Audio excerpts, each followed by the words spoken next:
everyone! It's me again, Joe, and welcome back to my channel! As I promised before, I will be doing one more hula hoop decoration. And right now, I actually have another hula hoop to show it to you, decoration that you can use for your events and home decoration. So, are you ready? Yes. Because I am ready! Since I have it spray already and after all my research online, I've decided to create a hula hoop photo frame.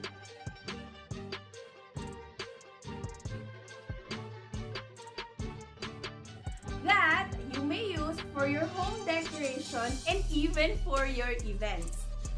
I normally see this decoration in wedding events as well as in anniversaries, where they normally attach photos of the couples or the celebrant in the hula hoop. For those who haven't subscribed in my channel, please subscribe down below and hit the notification bell for more videos and for more updates. Thank you for all those who subscribe and like my videos already. It's really such a big support and love to us. Thank you so much. For the materials, you will need hula hoop sprayed in gold paint. You would also need pictures cut out, ribbons.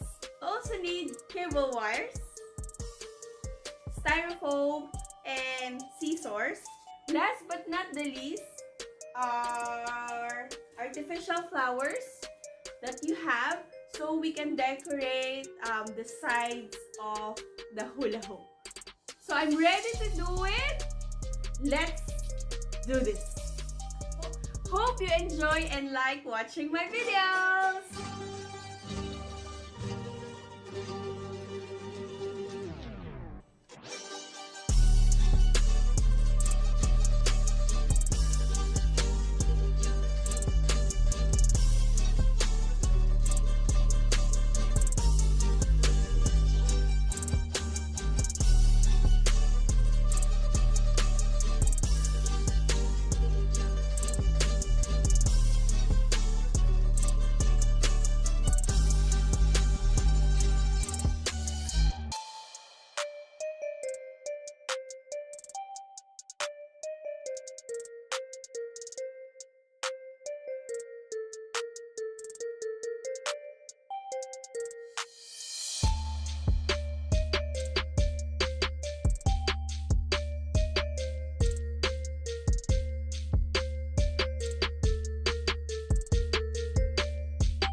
For this hula hoop photo frame, you can do it as a home decoration as well as an event decoration.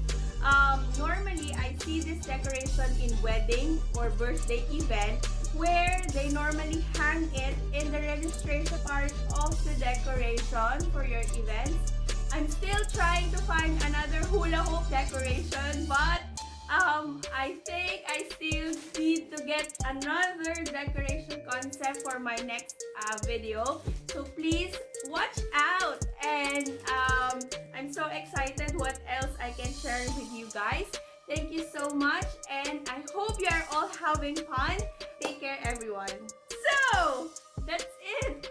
Thank you for watching this video, and if you like more DIYs like this, please subscribe to my channel and share it to your friends and to your family. And I hope I can share to you more exciting, budget-friendly DIYs. Thank you so much for all your love. Let's create happiness with limitless love and gratitude. Thank you so much. Maraming salamat po. Bye!